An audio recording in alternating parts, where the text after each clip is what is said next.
പാഠപുസ്തകത്തിലേക്ക് സ്വാഗതം. ഇന്ന് കേരളത്തിലെ സാമൂഹിക സുരക്ഷാ പദ്ധതികളാണ് നോക്കുന്നത്. ഇതിൻ്റെ ആദ്യത്തെ പാർട്ട് അപ്ലോഡ് ചെയ്തിട്ടുണ്ടായിരുന്നു, കണ്ടിട്ടുണ്ടെന്ന് വിശ്വസിക്കുന്നു. കാണാത്തവർ ഒന്ന് കാണാൻ ശ്രമിക്കണം കേട്ടോ. അപ്പോൾ ഇന്നത്തെ ആദ്യത്തെ പദ്ധതി ശുഭയാത്ര.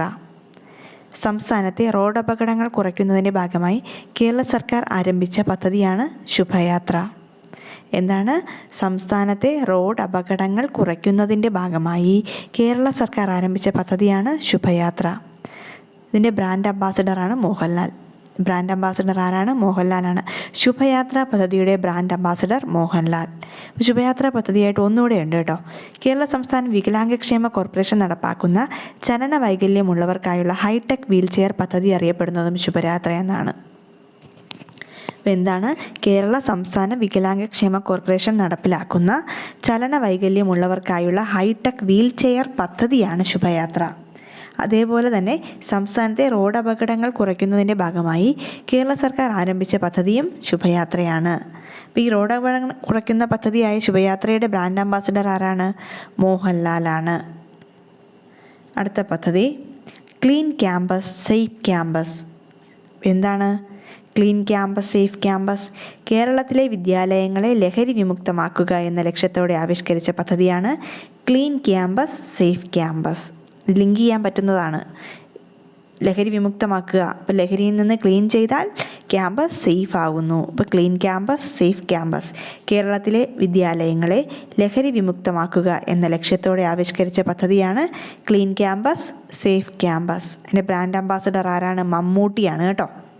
ക്ലീൻ ക്യാമ്പസ് സേഫ് ക്യാമ്പസ് പദ്ധതിയുടെ ബ്രാൻഡ് അംബാസഡറാണ് മമ്മൂട്ടി. അടുത്ത പദ്ധതി താലോലം. താലോലം എന്താണ്? വൃക്കരോഗം, ഹൃദ്രോഗം, ഹീമോഫീലിയ, സെറിബ്രൽ പാൾസി, ബ്രിട്ടൽ ബോൺ രോഗം, താലസീമിയ, സിക്കിൾ സെൽ അനീമിയ എന്നിങ്ങനെയുള്ള ജന്മനായുള്ള വൈകല്യങ്ങൾ, എൻഡോസൾഫാൻ മൂലമുണ്ടാകുന്ന ജന്മനായുള്ള വൈകല്യങ്ങൾ തുടങ്ങിയ മാരക രോഗങ്ങൾ ബാധിച്ച 18 വയസ്സിൽ താഴെയുള്ള കുട്ടികൾക്ക് ധനസഹായം നൽകുന്ന പദ്ധതിയാണ് താലോലം. അപ്പം മാരകമായ രോഗങ്ങൾ ഏതൊക്കെയാണ്? വൃക്കരോഗം, ഹൃദ്രോഗം, haemophilia, cerebral palsy, brittle bone disease, thalassaemia, sickle cell anaemia, endosulfan മൂലം ഉണ്ടാകുന്ന ജന്മനായുള്ള വൈകല്യങ്ങൾ, ഇങ്ങനെയുള്ള മാരക രോഗങ്ങൾ ബാധിച്ച 18 വയസ്സിൽ താഴെയുള്ള കുട്ടികൾക്കാണ് ധനസഹായം നൽകുന്നത്. 18 വയസ്സിൽ താഴെയുള്ള കുട്ടികൾക്ക്, മാരക രോഗങ്ങൾ ബാധിച്ച 18 വയസ്സിൽ താഴെയുള്ള കുട്ടികൾക്ക് ധനസഹായം നൽകുന്ന പദ്ധതിയാണ് താലോലം. ഈ താലോലം പദ്ധതി പ്രകാരം പ്രാഥമിക ധനസഹായമായി നൽകുന്ന തുക എത്രയാണ്? 50,000 രൂപയാണ് പ്രാഥമിക ധനസഹായമായി നൽകുന്നത്. അടുത്ത പദ്ധതി ഉഷസ്. അടുത്ത പദ്ധതി ഏതാണ്? ഉഷസ്. ഉഷസ് എന്താണ്? കേരളത്തിലെ നഗരങ്ങളിലെ ചേരികളിൽ താമസിക്കുന്ന സാധാരണക്കാരുടെ ആരോഗ്യ സംരക്ഷണത്തിനായുള്ള ആരോഗ്യ വകുപ്പ് നടപ്പിലാക്കിയ പദ്ധതിയാണ് ഉഷസ്. ഉഷസിൻ്റെ ഫുൾ ഫോമാണ് urban slum health upliftment scheme. Urban slum health upliftment scheme എന്നാണ് ഉഷസ് അറിയപ്പെടുന്നത്. കേരളത്തിലെ നഗരങ്ങളിലെ ചേരികളിൽ താമസിക്കുന്ന സാധാരണക്കാരുടെ ആരോഗ്യ സംരക്ഷണത്തിനായുള്ള ആരോഗ്യ വകുപ്പിൻ്റെ പദ്ധതിയാണ് ഉഷസ്. അടുത്ത പദ്ധതി ആവാസ്. ഇതര സംസ്ഥാന തൊഴിലാളികൾക്കുള്ള കേരള സർക്കാർ ആരംഭിച്ച ചികിത്സാ സഹായ പദ്ധതിയാണ് ആവാസ്. ആവാസ് എന്ന് കേൾക്കുമ്പോൾ നമുക്ക് താമസ സ്ഥലം എന്നൊക്കെ തോന്നും, പക്ഷേ അതല്ല, ചികിത്സാ സഹായ പദ്ധതിയാണ്. ആർക്കുള്ളത്? ഇതര സംസ്ഥാന തൊഴിലാളികൾക്കായുള്ള കേരള സർക്കാരിൻ്റെ ചികിത്സാ സഹായ പദ്ധതിയാണ് ആവാസ്. തെറ്റിപ്പോവരുത്, ചികിത്സാ സഹായ പദ്ധതിയാണ് ആവാസ്, ഇതര സംസ്ഥാന തൊഴിലാളികൾക്കുള്ള ചികിത്സാ സഹായ പദ്ധതി. അടുത്തത് ആരോഗ്യ ജാഗ്രത. ആരോഗ്യ ജാഗ്രത എന്താ? കേരള സർക്കാർ ആരംഭിച്ച പകർച്ചവ്യാധികൾക്കെതിരെയുള്ള 1 വർഷം നീണ്ടു നിൽക്കുന്ന ജാഗ്രതാ യജ്ഞമാണ് ആരോഗ്യ ജാഗ്രത. അപ്പം എന്താണ്? കേരള സർക്കാർ ആരംഭിച്ച പകർച്ചവ്യാധികൾക്കെതിരെയുള്ള 1 വർഷം നീണ്ടു നിൽക്കുന്ന ജാഗ്രതാ യജ്ഞത്തെ എന്താ പേരിൽ അറിയപ്പെടുന്നു? ആരോഗ്യ ജാഗ്രത എന്ന പേരിൽ അറിയപ്പെടുന്നു. കേരള സാമൂഹിക സുരക്ഷാ മിഷൻ നിലവിൽ വന്നത് 2008 കേട്ടോ. സാമൂഹിക സുരക്ഷാ മിഷൻ എന്നാണ് നിലവിൽ വന്നത്? 2008. അപ്പോൾ ആരോഗ്യ ജാഗ്രത മനസ്സിലായോ? കേരള സർക്കാർ ആരംഭിച്ച പകർച്ചവ്യാധികൾക്കെതിരെയുള്ള 1 വർഷം നീണ്ടു നിൽക്കുന്ന ജാഗ്രതാ യജ്ഞമാണ് ആരോഗ്യ ജാഗ്രത. ആയുർദളം പദ്ധതിയാണ് അടുത്ത്. എയ്ഡ്സ് ബോധവൽക്കരണത്തിന് വേണ്ടി കേരള സർക്കാർ ആരംഭിച്ച പദ്ധതിയാണ് ആയുർദളം. അപ്പോൾ എയ്ഡ്സ് ബോധവൽക്കരണത്തിന് വേണ്ടി കേരള സർക്കാർ ആരംഭിച്ച പദ്ധതി ഏതാണ്? ആയുർദളം. അടുത്ത പദ്ധതി ബാലമുകുളം എന്താ? സ്കൂൾ കുട്ടികൾക്ക് വേണ്ടി സംസ്ഥാന ആയുർവേദ വകുപ്പ് നടപ്പിലാക്കുന്ന ആരോഗ്യ പദ്ധതിയാണ് ബാലമുകുളം. ആയുർവേദ വകുപ്പാണ് കേട്ടോ ബാലമുകുളം നടപ്പിലാക്കുന്നത്. ആർക്ക് വേണ്ടി? സ്കൂൾ കുട്ടികൾക്ക് വേണ്ടി സംസ്ഥാന ആയുർവേദ വകുപ്പ് നടപ്പിലാക്കി വരുന്ന ആരോഗ്യ പദ്ധതിയാണ് ആയുർദളം. അടുത്ത പദ്ധതി ക്യാൻസർ സുരക്ഷാ പദ്ധതി. 18 വയസ്സിൽ താഴെയുള്ള ക്യാൻസർ ബാധിതരായ പാവപ്പെട്ട കുട്ടികൾക്കായി കേരള സർക്കാർ ഏർപ്പെടുത്തിയ പദ്ധതിയാണ് ക്യാൻസർ സുരക്ഷാ പദ്ധതി. അപ്പോൾ 18 വയസ്സിൽ താഴെയുള്ള കുട്ടികൾക്കാണ് കേട്ടോ. ക്യാൻസർ ബാധിച്ച പാവപ്പെട്ട കുട്ടികൾക്കായി കേരള സർക്കാർ ഏർപ്പെടുത്തിയ പദ്ധതിയാണ് ക്യാൻസർ സുരക്ഷാ പദ്ധതി. ഒരു കുട്ടിക്ക് പ്രാഥമിക ഘട്ടത്തിൽ ലഭിക്കുന്ന പരമാവധി തുക 50,000 രൂപയാണ്. ഒരു കുട്ടിക്ക് പ്രാഥമിക ഘട്ടത്തിൽ ലഭിക്കുന്ന തുക എത്രയാണ്? 50,000 രൂപ. നേരത്തെ നമ്മൾ ഈ 50,000 രൂപ വേറെ എന്തിലോ പഠിച്ചില്ലേ? ഏത് പദ്ധതിയാണ്? താലോലം പദ്ധതി. മാരക രോഗം ബാധിച്ച കുട്ടികൾക്ക്, 18 വയസ്സിൽ താഴെയുള്ള കുട്ടികൾക്ക് താലോലം പദ്ധതി പ്രകാരം നൽകുന്ന പ്രാഥമിക സഹായം എത്രയാണ്? 50,000 രൂപയാണ്. അതുപോലെ തന്നെയാണ് 18 വയസ്സിൽ താഴെയുള്ള ക്യാൻസർ ബാധിച്ച പാവപ്പെട്ട കുട്ടികൾക്കായുള്ള ചികിത്സാ സഹായ പദ്ധതി ഏതാണ്? ക്യാൻസർ സുരക്ഷാ പദ്ധതി. അതിന് പ്രാഥമിക ധനസഹായം എത്ര രൂപ തന്നെയാണ്? 50,000 രൂപ തന്നെയാണ്.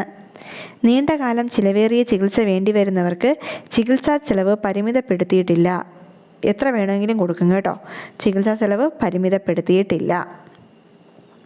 അടുത്ത പദ്ധതി സീതാലയം എന്താ? സ്ത്രീകളുടെ മാനസികാരോഗ്യവും സാമൂഹിക ശാക്തീകരണവും ഉറപ്പുവരുത്തുന്നതിനായി സംസ്ഥാന ഹോമിയോപ്പതി വകുപ്പും ഹെൽത്ത് ആൻഡ് ഫാമിലി വെൽഫെയറും സംസ്ഥാന സർക്കാരിൻ്റെ സഹായത്തോടെ ആരംഭിച്ച പദ്ധതിയാണ് സീതാലയം പദ്ധതി എന്തിനു വേണ്ടിയുള്ളതാണ്? സ്ത്രീകളുടെ മാനസികാരോഗ്യവും സാമൂഹിക ശാക്തീകരണവും ഉറപ്പുവരുത്തുന്നതിനായുള്ള പദ്ധതിയാണ് സീതാലയം. ആരൊക്കെ ചേർന്നാണ് നടപ്പിലാക്കുന്നത്? സംസ്ഥാന ഹോമിയോപ്പതി വകുപ്പും ഹെൽത്ത് ആൻഡ് ഫാമിലി വെൽഫെയറും സംസ്ഥാന സർക്കാരിൻ്റെ സഹായത്തോടെ നടക്കുന്ന പദ്ധതിയാണ് സീതാലയം. അടുത്ത പദ്ധതി കാരുണ്യ. ഹൃദ്രോഗം, വൃക്കരോഗം, ഹീമോഫീലിയ എന്നീ രോഗങ്ങൾ ബാധിച്ച് സാമ്പത്തികമായി പിന്നോക്കം നിൽക്കുന്നവർക്കുള്ള ചികിത്സാ പദ്ധതിയാണ് കാരുണ്യ. അപ്പോൾ ഏതൊക്കെ രോഗമാണ്? ഹൃദ്രോഗം, വൃക്കരോഗം, ഹീമോഫീലിയ. ഈ 3 രോഗങ്ങൾ എന്നീ രോഗങ്ങൾ ബാധിച്ച് സാമ്പത്തികമായി പിന്നോക്കം നിൽക്കുന്നവർക്കുള്ള ചികിത്സാ പദ്ധതിയാണ് കാരുണ്യ. അപ്പോൾ കാരുണ്യ മുഖേന കിട്ടുന്ന ഏതൊക്കെ രോഗങ്ങളാണ്? കാരുണ്യ മുഖേനയല്ല, കാരുണ്യയിൽ ധനസഹായം കിട്ടുന്ന രോഗങ്ങൾ ഏതൊക്കെയാണ്? ഹൃദ്രോഗം, വൃക്കരോഗം, ഹീമോഫീലിയ. അടുത്ത കാരുണ്യ ഡെപ്പോസിറ്റ് എന്താ? ശാരീരികമായോ മാനസികമായോ വെല്ലുവിളികൾ നേരിടുന്ന പ്രത്യേക സ്കൂളുകളിൽ പോകുന്നതോ അനാഥാലയങ്ങളിലോ മറ്റു സ്ഥാപനങ്ങളിലോ താമസിക്കുന്നതോ ആയ കുട്ടികൾക്ക് വിദ്യാഭ്യാസത്തിനും ആരോഗ്യ ആവശ്യങ്ങൾക്കുമായുള്ള ധനസഹായം നൽകുന്നതിന് വേണ്ടിയുള്ള പദ്ധതിയാണ് കാരുണ്യ ഡെപ്പോസിറ്റ്. ഇപ്പോൾ നമുക്ക് ഡെപ്പോസിറ്റ് ആർക്കാണ് ആവശ്യം? ശാരീരികമായോ മാനസികമായോ വെല്ലുവിളികൾ നേരിടുന്ന പ്രത്യേക സ്കൂളുകളിൽ പോകുന്നതോ ആയ കുട്ടികൾ. അത് കഴിഞ്ഞെന്താ? അനാഥാലയങ്ങളിലോ മറ്റു സ്ഥാപനങ്ങളിലോ താമസിക്കുന്നതോ ആയ കുട്ടികൾക്ക് എന്ത് വേണം? വിദ്യാഭ്യാസത്തിനും ആരോഗ്യ ആവശ്യങ്ങൾക്കുമായുള്ള ധനസഹായം വേണം. ഈ ധനസഹായം എങ്ങനെ കൊടുക്കുന്നു? ഡെപ്പോസിറ്റായി കൊടുക്കുന്നു എന്ന് ഓർത്താൽ മതി. ഒരിതുമില്ല, മാനസികമായ പ്രശ്നങ്ങളുള്ള കുട്ടികളുണ്ടാവും, ശാരീരികമായ പ്രശ്നങ്ങളുണ്ടാവും. അപ്പോൾ അവരെവിടെയാണ് പഠിക്കുന്നത്? പ്രത്യേക സ്കൂളുകളിലല്ലേ പഠിക്കുക, സ്പെഷ്യൽ സ്കൂളുകളിലാണ് പഠിക്കുന്നത്. അതുപോലെ അനാഥാലയങ്ങളിലോ മറ്റ് സ്ഥാപനങ്ങളിലോ ആരുമില്ലാതെ വളരുന്ന കുട്ടികൾക്കും എന്ത് വേണം? ധനസഹായം വേണം. ആ ധനസഹായം എങ്ങനെ കൊടുക്കുന്നു? ഡെപ്പോസിറ്റായി കൊടുക്കുന്നു എന്ന് ഓർത്ത് വയ്ക്കുക. അപ്പോൾ കാരുണ്യ ഡെപ്പോസിറ്റ് സ്കീം. ശാരീരികമായോ മാനസികമായോ വെല്ലുവിളികൾ നേരിടുന്ന പ്രത്യേക സ്കൂളുകളിൽ പോകുന്നതോ അനാഥാലയങ്ങളിലോ മറ്റു സ്ഥാപനങ്ങളിലോ താമസിക്കുന്നതോ ആയ കുട്ടികൾക്ക് വിദ്യാഭ്യാസത്തിനും ആരോഗ്യ ആവശ്യങ്ങൾക്കുമായുള്ള ധനസഹായം നൽകുന്നതിന് വേണ്ടിയുള്ള പദ്ധതിയാണ് കാരുണ്യ ഡെപ്പോസിറ്റ്. നിക്ഷേപകർ 1 ലക്ഷമോ അതിൽ കൂടുതലോ പണം സംസ്ഥാന ട്രഷറിയിൽ നിക്ഷേപിക്കുകയും അതിൽ നിന്നും കുട്ടികൾക്ക് ആവശ്യമായ തുക നൽകുകയും ചെയ്യുന്നു. അപ്പോൾ എന്താ? നിക്ഷേപകർ 1 ലക്ഷമോ അതിൽ കൂടുതലോ പണം സംസ്ഥാന ട്രഷറിയിലാണ് നിക്ഷേപിക്കുന്നത് കേട്ടോ. എവിടെ നിക്ഷേപിക്കുന്നു എന്ന് ചോദിച്ചാൽ സംസ്ഥാന ട്രഷറിയിൽ നിക്ഷേപിക്കുകയും അതിൽ നിന്ന് കുട്ടികൾക്ക് ആവശ്യമായ തുക നൽകുകയും ചെയ്യുന്നു. നിക്ഷേപകർക്ക് അവർ സഹായിക്കാൻ ആഗ്രഹിക്കുന്ന കുട്ടികളെ തിരഞ്ഞെടുക്കുവാനുള്ള സൗകര്യമുണ്ട്. 5നും 12നും ഇടയിൽ പ്രായമുള്ള ശാരീരികമോ മാനസികമോ ആയ ബുദ്ധിമുട്ടുകൾ നേരിടുന്ന കുട്ടികൾക്കാണ് ഈ പദ്ധതി.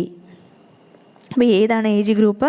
5 വയസ്സിനും 12 വയസ്സിനും ഇടയിലുള്ള കുട്ടികൾക്കാണ് ശാരീരികവും മാനസികവുമായ ബുദ്ധിമുട്ടുകൾ നേരിടുന്നത്. ഇപ്പോൾ ഒരാൾ സഹായം ചെയ്യുവാണ്, നമുക്ക് ഏത് കുട്ടിക്ക് സഹായം ചെയ്യണമെന്ന് അയാൾക്ക് തന്നെ തിരഞ്ഞെടുക്കാനുള്ള അവകാശമുണ്ട്. നിക്ഷേപകർ എത്ര രൂപ, 1 ലക്ഷം രൂപയോ അതിൽ കൂടുതലോ കുട്ടികളുടെ പേരിൽ ഡെപ്പോസിറ്റ് ചെയ്യാം. എവിടെ? ട്രഷറിയിലാണ് കേട്ടോ. സംസ്ഥാന ട്രഷറിയിലാണ് നിക്ഷേപിക്കുന്നത്. അതിൽ നിന്നും കുട്ടികൾക്ക് ആവശ്യമായ തുക നൽകുകയും ചെയ്യുന്നു. ഏതാണ് പദ്ധതി? കാരുണ്യ ഡെപ്പോസിറ്റ് പദ്ധതി. അടുത്ത് കാരുണ്യയുടെ അടുത്ത പദ്ധതിയുണ്ട്, കാരുണ്യ ആരോഗ്യ സുരക്ഷാ പദ്ധതി, KASP, കാരുണ്യ ആരോഗ്യ സുരക്ഷാ പദ്ധതി. സാമ്പത്തികമായി പിന്നോക്കം നിൽക്കുന്ന കുടുംബങ്ങൾക്ക് പ്രതിവർഷം 5 ലക്ഷം രൂപ ആരോഗ്യ പരിരക്ഷയായി നൽകുന്ന പദ്ധതിയാണ് കാരുണ്യ ആരോഗ്യ സുരക്ഷാ പദ്ധതി. എത്ര രൂപയാണ്? 5 ലക്ഷം രൂപയാണ് സാമൂഹിക ആരോഗ്യ പരിരക്ഷയായി നൽകുന്നത്. ആർക്കാണ്? സാമ്പത്തികമായി പിന്നോക്കം നിൽക്കുന്ന കുടുംബങ്ങൾക്ക്. ഈ പദ്ധതിക്ക് കീഴിൽ ഉൾപ്പെടുത്തിയിരിക്കുന്ന മറ്റ് പദ്ധതികളുണ്ട്. രാഷ്ട്രീയ സ്വാസ്ഥ്യ ബീമാ യോജന, RSBY, രാഷ്ട്രീയ സ്വാസ്ഥ്യ ബീമാ യോജന. അടുത്ത പദ്ധതി comprehensive health insurance scheme, CHIS, comprehensive health insurance scheme. അടുത്തത് senior citizen health insurance scheme, senior citizen health insurance സ്കീമും ഇതിനകത്ത് ഉൾപ്പെടുന്നതാണ്. Karunya benevolent fund, Karunya benevolent fund അഥവാ KBF. ആയുഷ്മാൻ ഭാരത് പ്രധാനമന്ത്രി ജൻ ആരോഗ്യ യോജന, PMJAY, ആയുഷ്മാൻ ഭാരത് പ്രധാനമന്ത്രി ജൻ ആരോഗ്യ യോജന. ഇതെല്ലാം കാരുണ്യ ആരോഗ്യ സുരക്ഷാ പദ്ധതിക്കുള്ളിൽ വരുന്ന പദ്ധതികളാണ്. ഒരു കുടുംബത്തിലെ എല്ലാ അംഗങ്ങൾക്കും ഇതിൻ്റെ ആനുകൂല്യം ലഭിക്കുന്നുണ്ട്. എല്ലാ അംഗങ്ങൾക്കും ലഭിക്കും. എത്ര ലക്ഷം രൂപ? 5 ലക്ഷം രൂപ സാമ്പത്തികമായി പിന്നോക്കം നിൽക്കുന്ന കുടുംബങ്ങൾക്കാണ്. അതിൻ്റെ കീഴിൽ വരുന്ന പദ്ധതികളാണ് Rashtriya Swasthya Bima Yojana, comprehensive health insurance scheme, senior citizen health insurance scheme, Karunya benevolent fund, Ayushman Bharat Pradhan Mantri Jan ആരോഗ്യ യോജന. അടുത്ത പദ്ധതി കാരുണ്യ ബെനവലൻ്റ് ഫണ്ട് എന്താണെന്ന് നോക്കാം. കാരുണ്യ ബെനവലൻ്റ് ഫണ്ട് സംസ്ഥാന തലത്തിൽ ഔദ്യോഗികമായി ഉദ്ഘാടനം ചെയ്തത് എന്നാണ്? 2012 ഫെബ്രുവരി 26-നാണ്. ആരാണ്? AK ആൻ്റണിയാണ് ഉദ്ഘാടനം ചെയ്തത് കേട്ടോ. 2012 ഫെബ്രുവരി 26-നാണ് കാരുണ്യ ബെനവലൻ്റ് ഫണ്ട് സംസ്ഥാന തലത്തിൽ ഔദ്യോഗികമായി ഉദ്ഘാടനം ചെയ്തത്.